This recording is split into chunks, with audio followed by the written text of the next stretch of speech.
I'm going to need some help. You're seeing more of my face. My eyebrows are probably on their way out. Okay, beautiful, I've got you. Here's a simple, natural look that you can do even if you're feeling like crud. I'm starting with a clean face, and then I'm applying Thank Me Later face primer. This primer has a little bit of a blurring effect, and it also has a broad spectrum SPF 30. It's very light, and I use it under my eyes as well as all over my face. And I actually like to use this as a foundation on my days when I want to look natural. Once that's on, I'm going to grab my 3 colors, 2 pinks and a brown. These are from LA Colors, and you can find a whole bunch of these at CVS.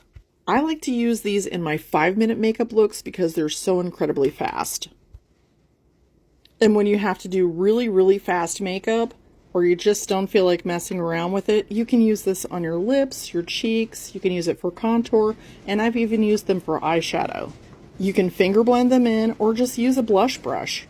And just so you know, we really appreciate you. You're a great creator, and we're sending you super positive vibes and prayers. We're going to go straight into doing a simple eye, and I'm going to be using my Julep Matte Ginger Self-Setting Cream Crayon. These are an awesome time-saving tool because you don't need an eye primer with them. You just slap them on, and within a few seconds, they're in place all day.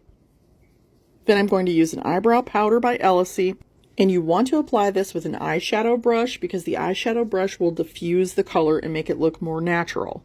I chose this brow powder because it goes on very lightly. You notice I have to keep applying it to get it darker, which is the opposite of most brow powders. Now, while you still have eyebrow hairs, you can use one of these brow mascaras. It doesn't really matter which brand. Just make sure that you wipe off all of the excess and then just go in, and any little hairs that are there, including peach fuzz, will get highlighted with that.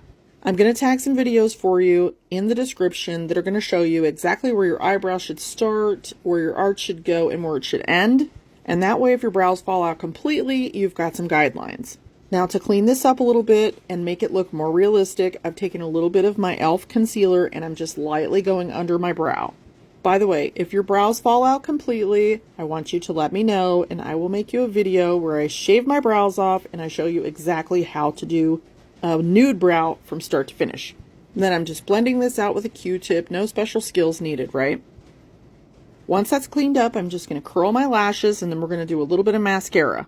If the mascara is bothering your eyes during treatment or after treatment, I want you to just apply it to the tips. And that way it's not going to touch your skin in any way. I hope this helped you. Love and hugs.